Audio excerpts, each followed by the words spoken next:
Mes chers collègues, deuxième séance de la mandature avec un beau coucher de soleil sur la salle Simone Veil, sur notre conseil municipal. Nous avons 3 retardataires qui sont en route, qui sont en train de se garer, mais nous allons démarrer cette séance tout de même, puisque la ponctualité a toujours été la référence en matière de tenue des séances du conseil municipal. Donc nous allons ouvrir cette séance avec un ou une volontaire d'un secrétaire de séance, Monsieur Pélissard. Très bien.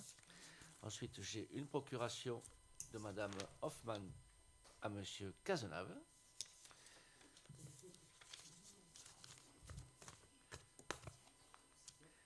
Nous allons attaquer directement par la délibération numéro 1. Nous poursuivons bien sûr à travers ce conseil municipal l'installation. Ah, j'en ai qu'une. Ah, là, il est là. Elle est cachée. Monsieur Mayer à Madame Lavergne, entre sportifs. Toutes mes excuses.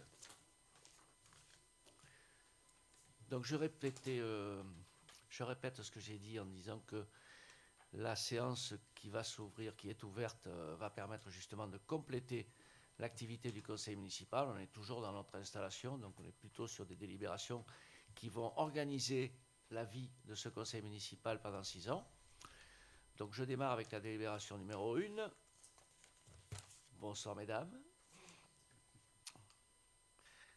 Avec la délégation de compétences du conseil municipal au maire, mais auparavant, je vais passer les décisions, parce qu'il y avait une demande de renseignement. On va démarrer par les décisions du maire que vous avez reçues dans votre liasse. Est-ce qu'il y a des commentaires ou des questions sur les relevés de décision du maire? Monsieur Berck, ensuite, ça sera tout. Je vous écoute, Monsieur Berck.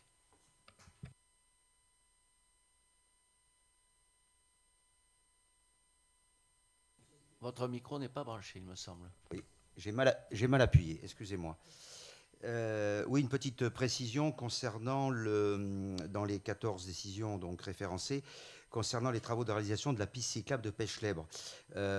Donc, si on a bien compris, on est bien sûr dans la catégorie voie verte de la typologie des mobilités douces. Le montant est donc annoncé à 355 000 euros. C'était juste pour avoir une précision. Sur le panneau d'information du chantier, il est indiqué 410 000. Bonne nouvelle, je dirais. Est-ce que c'est le changement d'opérateur Colas au lieu de Sens TP qui a induit cette différence ou une autre raison?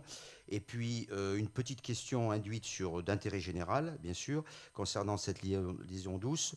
Est-ce qu'elle bénéficiera de renforcement de signalisation de prévention? On sait que les pistes et les voies vertes cyclables sont des flux à risque en période estivale notamment. La cohabitation, je crois que tout le monde partage ce sentiment, la cohabitation entre piétons, cyclistes et les 2 roues non motorisées est parfois sensible, on est tous conscients.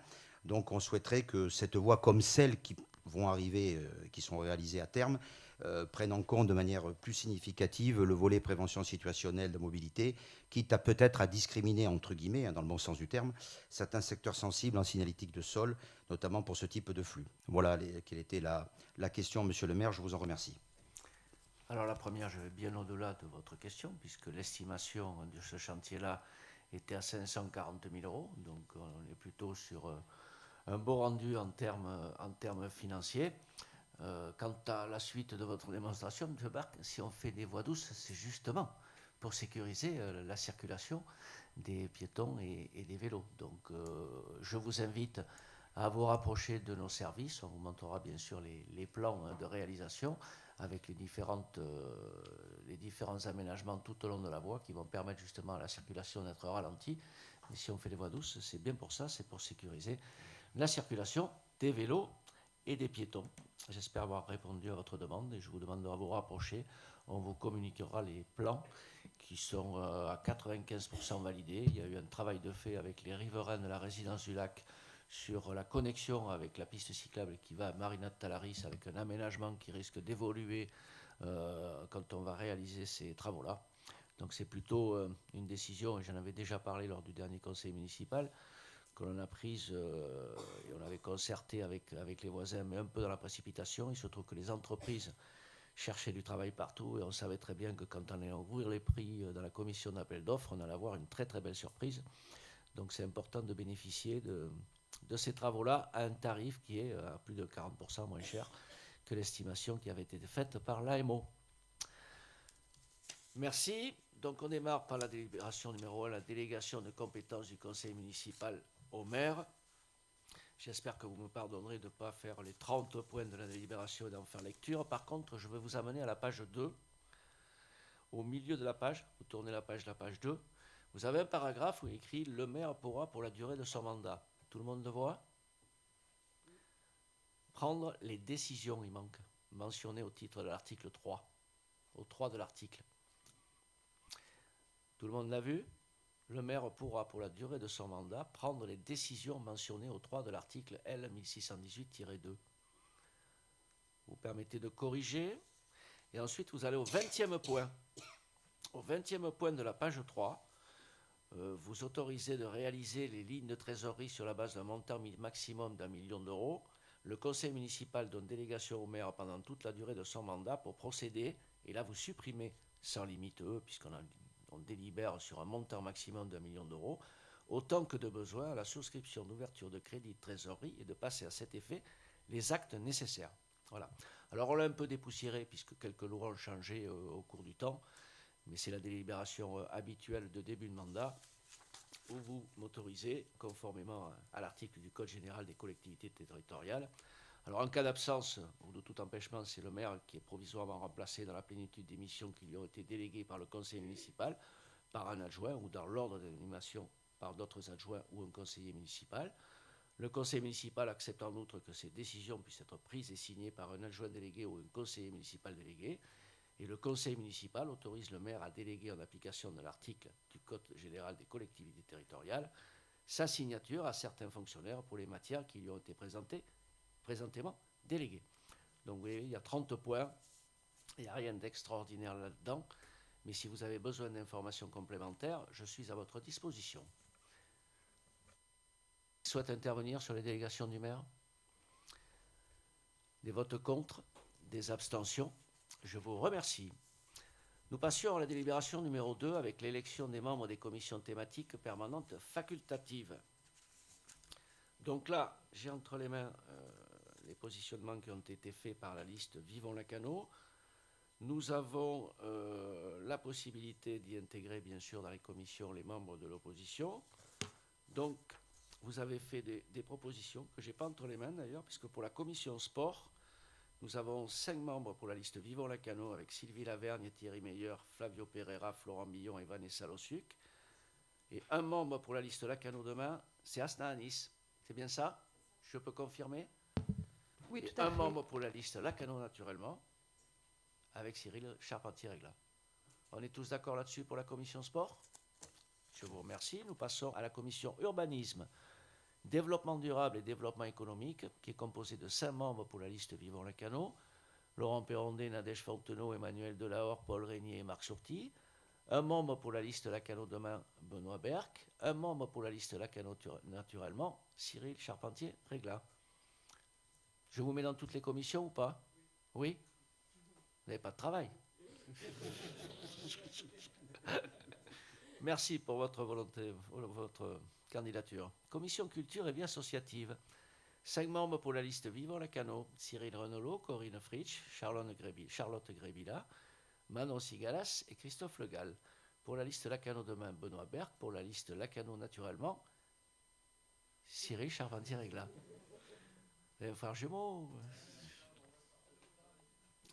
Pour la commission scolaire, petite enfance, enfance, jeunesse et citoyenneté, composée de 5 membres pour la liste Vivons Lacanau, Pascal Marza, Manuel Borrego, Anne Escola, Christine Lissière et Alexia Baquet. Pour la liste Lacanau demain, Asna Anis. Et pour la liste Lacanau naturellement, Cyril Charpentier-Régla. La commission bâtiment, voirie et réseaux divers, composée de 5 membres pour la liste Vivons Lacanau, Hervé Cazenave, Florent Billon, Christian Bourrico, Christophe Le Gall et Maxime Pélissère. Un membre pour la liste Lacanau demain, Benoît Berck. Un membre pour la liste Lacanau naturellement, Cyril Charpentier-Régla.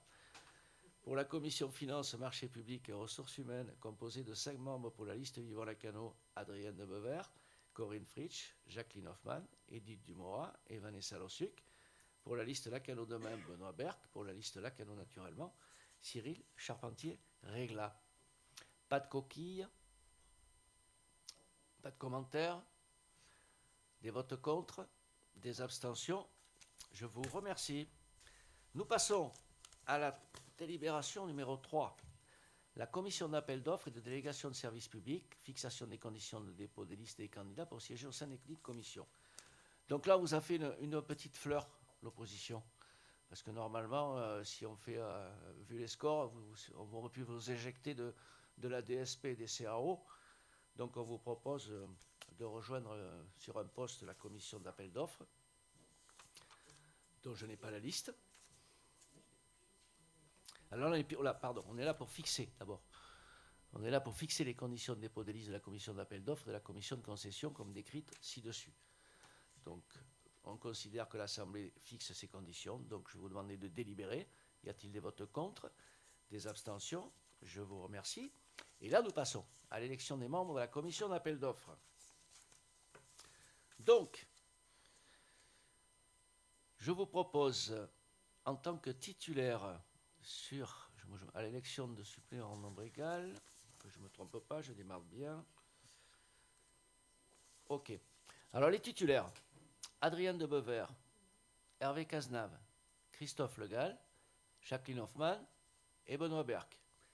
En suppléant, Nadège Fontenot, Florent Millon, Thierry Meyer, Vanessa Lossuc, Asna Anis. Ça vous va comme ça? Donc, le conseil municipal de la commune de Lacanau, entendu l'exposé qui précède et après en avoir délibéré, procède à cette élection-là. Mais comme nous faisons liste commune et on vous fait intégrer la commission d'appel d'offres, je vous propose d'ailleurs de pouvoir acter cette composition. Et la commission d'appel d'offres est composée, comme je viens de vous la citer, avec une seule liste pour vous permettre d'intégrer cette commission. Tout le monde est d'accord? Des votes contre? Des abstentions? Je vous remercie. Important, hein, dans le cadre de la pluralité, d'intégrer l'opposition aux commissions d'appel d'offres et aux commissions de délégation de services publics. On poursuit justement avec l'élection des membres de la commission de délégation de services publics. Nous faisons la même chose avec les titulaires Thierry Meyer, Vanessa Lossuc, Marsourti, Hervé Cazenave, Asna Anis. Et pour les suppléants, Emmanuel Delahore, Jacqueline Hoffmann, Edith Dumorat, Adrien de Bever et Benoît Berck.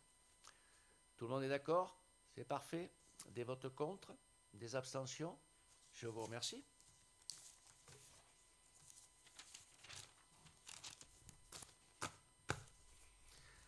Nous passons à la délibération numéro 6 avec l'élection des délégués auprès des divers établissements publics de coopération intercommunale et organes divers. Alors là, vous m'avez beaucoup sollicité. Là, c'est les représentations du maire. Donc, je vais vous donner les propositions que nous proposons à la délibération. Pour le syndicat intercommunal d'électrification du Médoc, le SIEM, en titulaire Laurent Perrondet, en suppléant Christophe Le Gall. Le syndicat intercommunal de l'IME du 4 du Médoc, titulaire Pascal Marza, suppléant Manuel Borrego. Syndicat intercommunal à vocation unique pour la surveillance des plages et des lacs girondins, titulaire Laurent Perrondet et Hervé Cazenave. Syndicat départemental d'électricité de la Gironde, le titulaire Laurent Perrondet. Le syndicat d'aménagement et de la gestion du PNR Médoc, la titulaire Charlotte Grébilla, la suppléante Emmanuel Delahore. Pour Gironde Ressources, le titulaire Paul Régnier, la suppléante Manon Sigalas. Pour le collège de Lacanau, la titulaire Pascal Marza, la suppléante Edith Dumorat. La réserve du Cousseau, au titre de la ville propriétaire, titulaire Marc Sourti, suppléant Alexandre Baquet. Au titre de la ville, siège de la réserve, titulaire Laurent Perrondet, suppléant Corinne Fritsch. Pour la mission locale pour l'emploi, il y a 3 titulaires, Manuel Borrego, Pascal Marza et Anne Escola. Pour le comité national d'action sociale, le CNAS, la titulaire Madame Corinne Fritsch, la suppléante Jacqueline Hoffmann. L'association pour aider, prévenir, accompagner en Médoc, la PAM, le titulaire Emmanuel Borrego, la suppléante Christine Vissière. Pour l'association des communes forestières de la commune, le titulaire est Christian Mourico, le suppléant Alexia Baquet, la suppléante, pardon. Pour l'association 001, les titulaires sont Cyril Renolo et Corinne Fritsch. Pour le conseiller chargé des questions de défense, la logique veut que ça soit Maxime Pélissère. Y a-t-il des commentaires sur ces désignations? Des votes contre? Des abstentions? Je vous remercie. Délibération numéro 7, formation des élus. Alors je ne vous lirai pas toute la délibération, mais elle est importante parce que vous avez vu que le statut de l'élu a changé depuis quelques mois. Les parlementaires ont travaillé des mois et des années sur ce statut-là. On ne peut pas dire qu'on en est très très content, mais enfin, il y a déjà des améliorations, et en particulier des améliorations en ce qui concerne votre formation, et je vais commencer par ça, puisque la commune est chargée de mandater l'organisme de formation pour régler justement les frais d'inscription et d'enseignement, et le remboursement des autres frais de formation s'effectuera sur justificatif présenté par l'élu.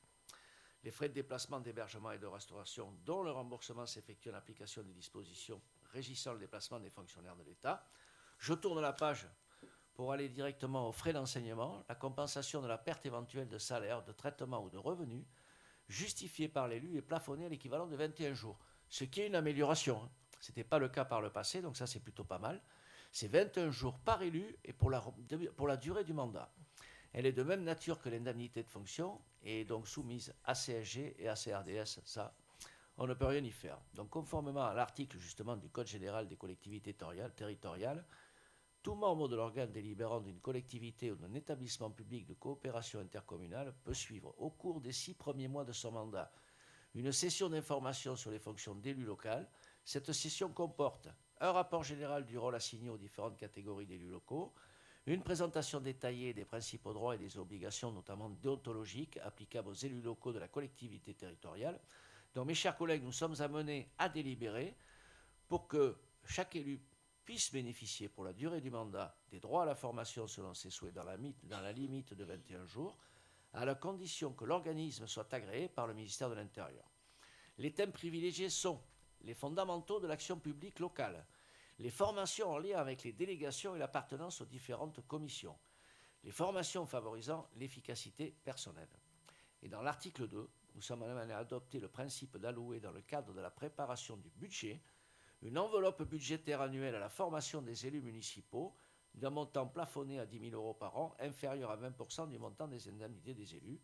Et dans l'article 3, de décider d'inscrire au budget des crédits correspondants et d'annexer au compte administratif le tableau récapitulatif des formations suivies. Je vous invite, en particulier pour les nouveaux élus, à vous rapprocher des services de la ville, mais aussi de regarder. C'est assez facile sur Internet de trouver les organismes de formation et de vous rapprocher des équipes de l'administration pour pouvoir programmer dans les 6 mois qui viennent les formations que vous souhaitez suivre.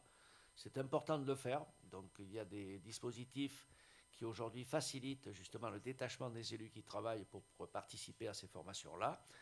Et deuxièmement, on a, je ne sais pas si on l'avait envoyé à tous les élus, on a un petit bouquin, un petit fascicule sur le nouveau statut de l'élu. Je sais que nous, on l'avait distribué. Je ne sais pas s'il a été distribué à tout le monde. Donc on enverra ça aussi, bien sûr, aux 3 élus de l'opposition, puisque nous l'avons déjà eu dans le cadre peut-être de la campagne. On vous avait informé de vos droits. Donc c'est important de le faire. On vous fera suivre ce petit fascicule qui précise plus que j'ai pu le faire dans cette délibération, les conditions dans lesquelles vous allez pouvoir exercer votre mandat. Des questions, des commentaires, madame? J'avais juste une question d'ordre pratique. Pour accéder à ces formations, est-ce qu'il y a un catalogue qui existe ou est-ce qu'on doit chercher par nous-mêmes? Parce que, on va vous accompagner. Ah, Il y a des organismes qui travaillent avec nous au quotidien, comme le CNFPT ou des choses comme ça, qui font beaucoup de formations. Il y en a d'autres qui sont agréés par le ministre de l'Intérieur. Donc on vous fournira aussi la liste des organismes formateurs avec grand plaisir. Y a-t-il des votes contre? Des abstentions? Je vous remercie. Délibération de dérogation horaire des élus avec la majoration des crédits d'heures. Sur les autorisations d'absence, donc il y a un certain nombre de garanties qui sont accordées justement aux membres du conseil municipal dans leur activité professionnelle. Ces garanties visent à permettre à l'élu de pouvoir consacrer un minimum de temps au service de sa collectivité. Donc je ne vous lis pas le numéro 1, les autorisations d'absence. Je me doute que quand vous avez préparé ce conseil municipal, sur toutes ces autorisations d'absence qui sont listées, c'est plutôt une bonne chose pour l'exercice de la démocratie. Et ensuite, sur le petit 2, vous avez le crédit d'heure avec la taille de la commune qui correspond à la nôtre, 3500, 9999 habitants. Alors pour le maire, 122h30, au adjoint conseiller municipal délégué, 70h et conseiller municipal, 10h30. Donc lorsqu'un adjoint ou un conseiller supplée le maire empêché, il bénéficie pendant la durée de cette suppléance du crédit d'heure de celui-ci. Donc lisez attentivement ça, lisez la notice complète du statut de l'élu, et on vous fera parvenir ensuite tous les organismes de formation qui vous permettront de progresser dans l'exercice de votre mandat. Donc aujourd'hui, on est amené à délibérer pour accorder un crédit d'heure supplémentaire de 30% par rapport au montant trimestriel de droit commun, comme suit. Pour le maire, à 159h15, mais moi je suis en formation depuis 12 ans déjà. Mais détrompez-vous, hein. Quand j'ai été élu en 2014, j'ai fait quelques formations et c'était particulièrement intéressant. Donc les adjoints et conseillers municipaux délégués 91 heures et pour un conseil municipal 13h30. Ça c'est une décision locale qui va vous permettre de bénéficier encore plus d'heures pour pouvoir vous former. Des commentaires, des votes contre, des abstentions. Je vous remercie. Délibération numéro 9, habilitation du maire à recevoir et authentifier les actes concernant les droits réels immobiliers et les baux passés en la forme administrative. Alors ça nous sert souvent dans l'année, puisqu'il y a des échanges qui sont faits. Ma chère Prune, tu es souvent, Madame Marza, pardon, vous êtes souvent à mes côtés pour ce genre de cession ou d'acquisition. Ce matin aussi, on a signé un acte, mais j'avais besoin, la notaire était là, donc je n'avais pas besoin de vous, Madame Marza, à mes côtés, pour une servitude. Donc tout au long de l'année, tous ces actes-là, cette délibération m'habilite justement à recevoir et authentifier les actes concernant les droits réels immobiliers et les baux passés en la forme administrative. Donc aujourd'hui, nous sommes amenés à délibérer pour m'habiliter à recevoir et authentifier ces actes, mais aussi désigner le premier adjoint ou en cas d'empêchement les adjoints dans l'ordre de leur nomination pour représenter la commune et signer les actes dans la forme administrative. Je vous avais dit que ce conseil était procédure administrative, on est encore dedans et on se prépare justement à mettre la machine en marche, même si nous sommes déjà au travail depuis déjà 10 jours, 15 jours. Des commentaires à faire sur ces habilitations? Des votes contre? Des abstentions? Je vous remercie. Délibération numéro 10, emploi de collaborateurs de cabinet. Délibération aussi habituelle, puisque ils ont un statut à part. À la fin du mandat, ils peuvent nous quitter ou rester. Je n'ai pas encore choisi, je vais réfléchir. Donc, le cabinet, bien sûr, repart pour un tour. Il y a la possibilité, puisque vous savez que nous sommes dans une catégorie 40 000, 80 000, vous l'avez à la page 2. Donc, nous sommes une commune surclassée 40 000 à 80 000 habitants. Donc, la délibération, vous la connaissez, elle est inscrite pour inscrire ces budgets nécessaires, puisqu'on pourrait avoir de 1 à 3 personnes sur le cabinet. Donc, l'engagement de 1 à 3 collaborateurs de cabinet, la durée de la mission étant irrémédiablement entachée au mandat de l'élu. Les crédits seront prévus pour la durée du mandat du maire. Nous avions pris exactement la même délibération puisque nous avions le même classement il y a 6 ans pour diriger le cabinet en mairie. Y a-t-il des commentaires à faire sur cette délibération? Des votes contre? Des abstentions? Je vous remercie. Délibération numéro 11, fixation du nombre de délégués de la ville de Lacanau au conseil d'administration du centre communal d'action sociale de Lacanau. Alors là, si je ne me trompe pas, l'administration, on est obligé de voter. C'est bien ça. Vous avez présenté une liste. Oui, on va fixer le nombre dans la première. Donc, fixation de nombre. On fixe à 5 le nombre de délégués du conseil municipal qui siégeront au conseil d'administration du CCAS. Vous avez 5 qui sont élus et 5 qui sont nommés derrière par le maire qui préside le CCAS. Donc je vous demande de m'accorder vos votes pour cette délibération. Y a-t-il des votes contre? Y a-t-il des abstentions? Je vous remercie. Désignation des délégués au conseil d'administration du CCAS. Donc vous avez dans l'enveloppe un bulletin avec la liste présentée par la majorité, un bulletin présenté par les listes d'opposition. Je vois M. Cyril Charpentier-Réglam, de numéro 2 à Nice, Asna. Pour la liste de la majorité, M. Borrego, Mme Marza, Mme Fritsch, Mme Vissière et Mme Lossuc. Et vous avez aussi un bulletin blanc qui vous permet de voter. Donc on a la petite enveloppe. On va passer parmi vous. Et à chaque fois que j'annoncerai votre nom, vous mettrez dans la petite urne votre bulletin que vous pouvez préparer d'ores et déjà. Attendez 2 secondes. La liste, je l'ai aperçue parce que je ne l'ai pas avec moi. Merci.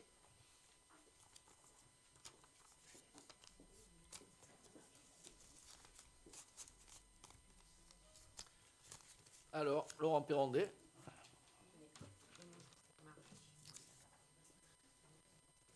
À voter.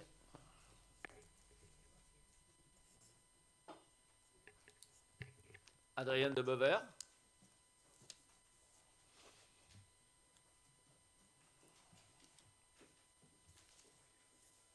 Pascal Marza.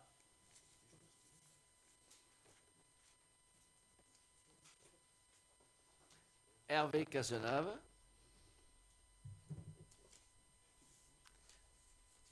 Corinne Fritsch.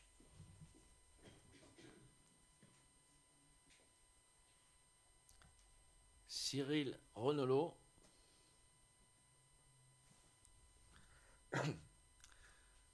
Sylvie Lavergne.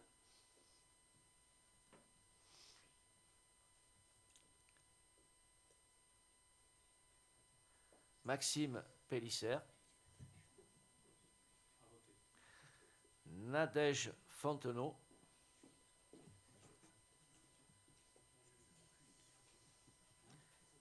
Emmanuel Delahore.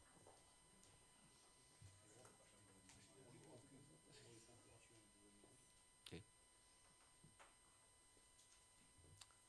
Pas de double. Christian Bourrico.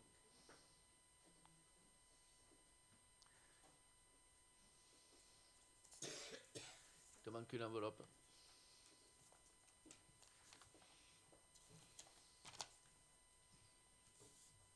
Jacqueline Hoffman. Bien mis là dans l'enveloppe blanche.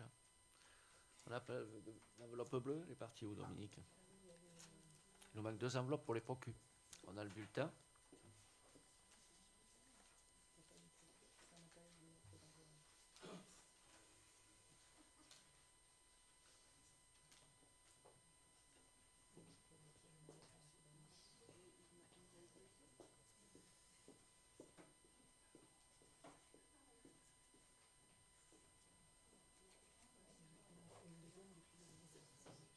Et ces gros doigts, il n'y arrive pas.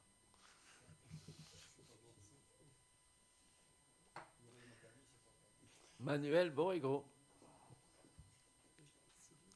Préparez l'autre. Oui, un champion. Charlotte Grévilla.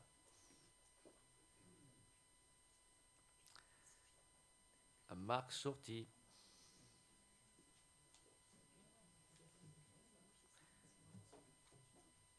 Alexia Paquet.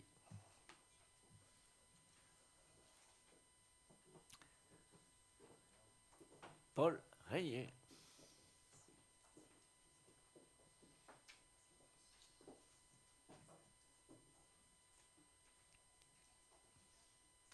Vanessa Lossuc.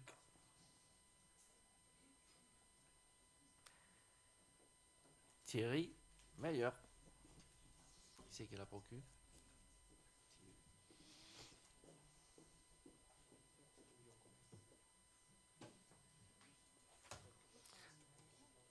Manon Sigalas.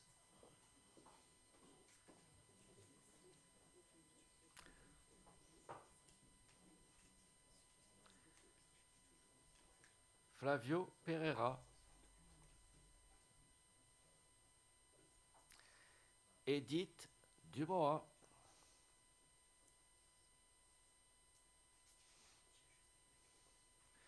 Florent Billon.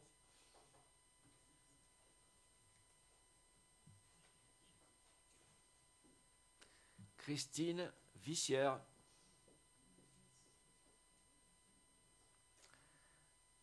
Christophe Legal. Anne Escola. Benoît Berck. Asna Anis. Cyril Charpentier-Régla.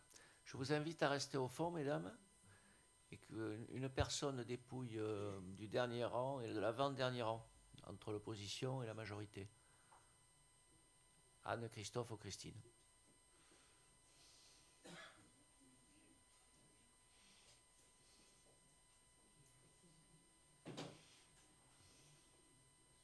Il y a une personne de l'opposition aussi, si vous voulez. On compte les bulletins, on dépouille.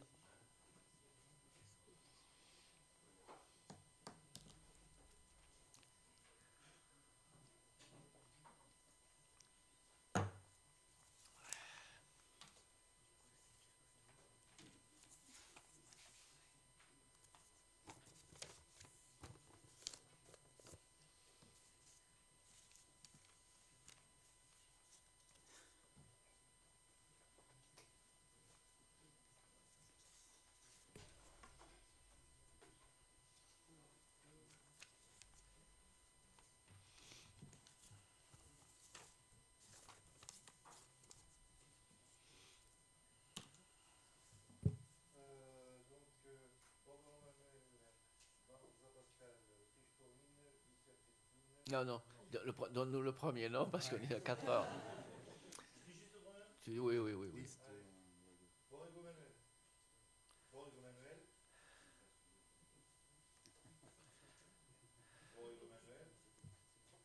Il est content, Manuel, d'entendre son nom. Je chambre un peu, quand même.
Alors on est sur la représentation, et donc vous doutez bien qu'on a déjà fait le calcul sur les 5 représentants, puisque l'équipe amenée par Manuel Borrego a 26 voix. Donc sont élus au conseil d'administration du CCAS Manuel Borrego, Pascal Marzac, Corinne Fritsch, Christine Vissière et Van Olossal-Osuc. Mais nous, bien sûr, nous rendons compte de l'activité du CCAS en cette séance.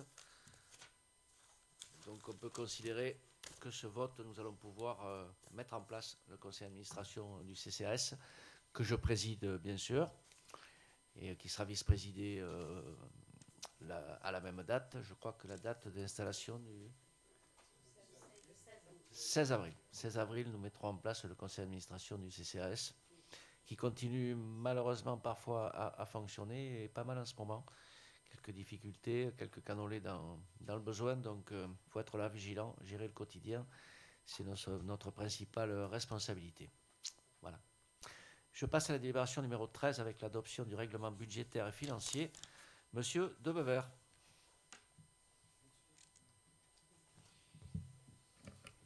Oui, bonsoir à toutes et à tous.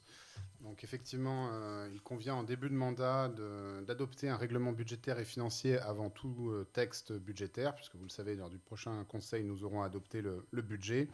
Donc sur ce conseil-là, il s'agit de voter ce règlement budgétaire. C'est un règlement budgétaire que vous avez en annexe, qui balaye tous les grands éléments et les règles qui prévalent en matière de budget dans une collectivité publique. Vous trouverez en particulier les 5 grands principes qui prévalent en finances publiques. Vous trouverez également les informations sur le cycle budgétaire avec les différentes étapes durant une année, dans un exercice. Les éléments sur les APCP, vous savez, les autorisations de programme et crédits de paiement, ce sont des choses qu'on utilise régulièrement à la Cano, donc c'est intéressant pour ceux qui voudraient se familiariser avec cette technique-là d'explorer ce règlement.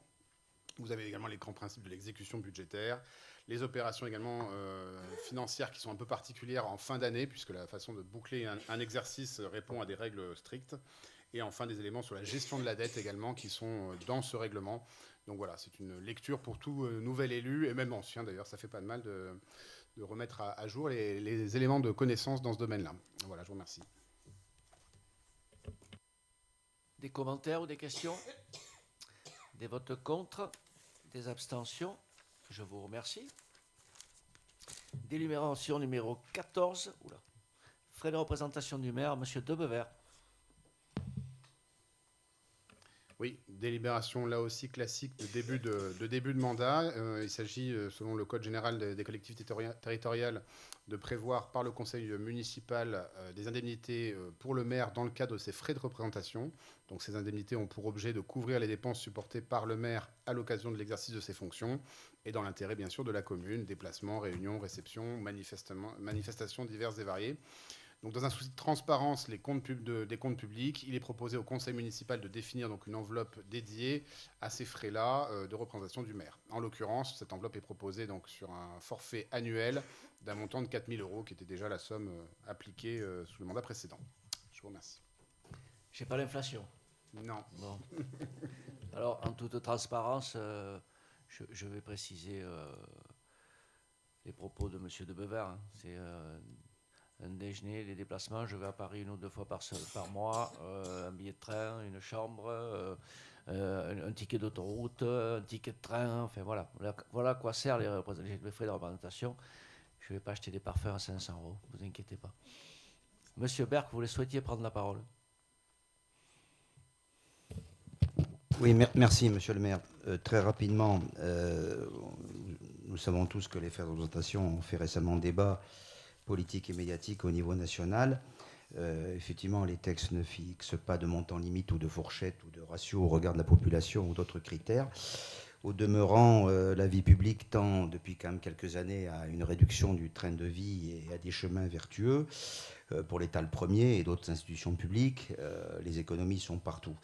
Voilà, donc 4 000 €, vous me direz, c'est très peu, certes sur le budget canolé.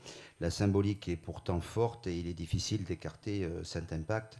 Je vous rassure, sans faire de démagogie mal placée, je vous en assure. Nous ne sommes pas contre le principe de ces frais qui peuvent effectivement, ici ou là, ponctuellement se concevoir et se justifier. Même les services régaliens à niveau régional, départemental l'intègrent aussi à l'extrême marge sur des modalités précises. Mais nous portons, nous, une voie de la sobriété, comme dans d'autres collectivités territoriales.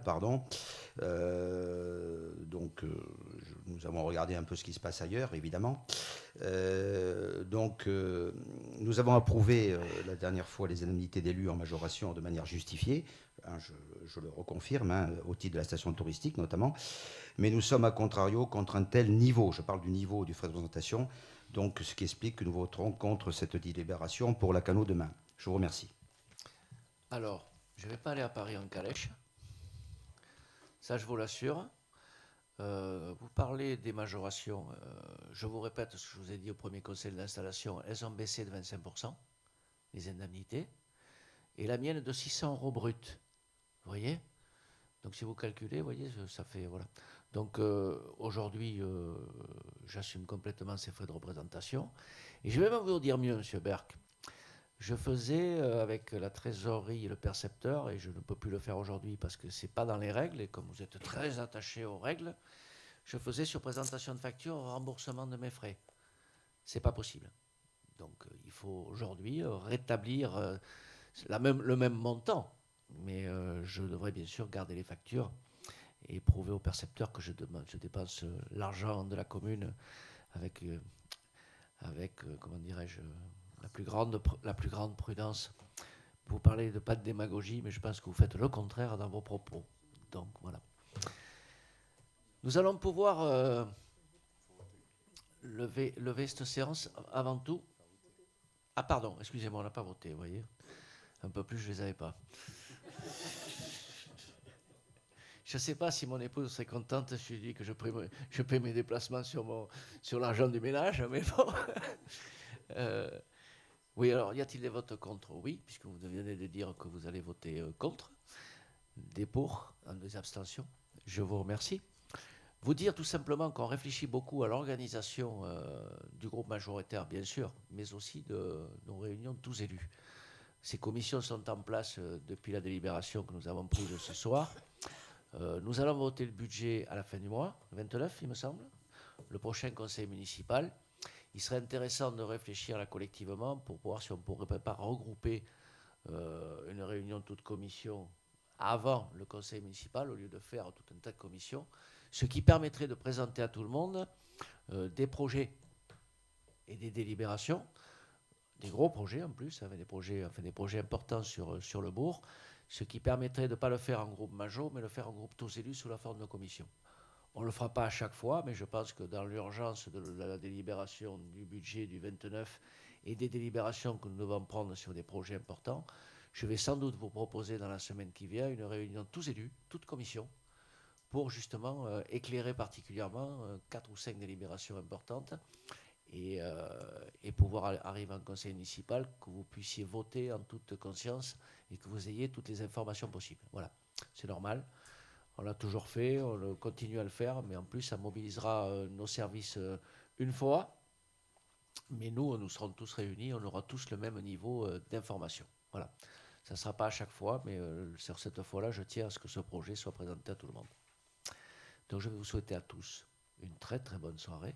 Alors, ça fait drôle de se réunir un lundi. Hein. Donc, on se réunira. On devait peut-être, mais je pense qu'on a trouvé la solution, faire un conseil municipal extraordinaire. Je pense qu'on aura la réponse demain, donc on vous tiendra au courant très très rapidement. Si on ne fait pas ce conseil municipal extraordinaire, je vous donne rendez-vous le 29 avril pour le vote du budget de la ville de Lacanau, puisque nous avions déjà débattu du rapport d'orientation budgétaire avant les élections. Merci à tous et bonne soirée.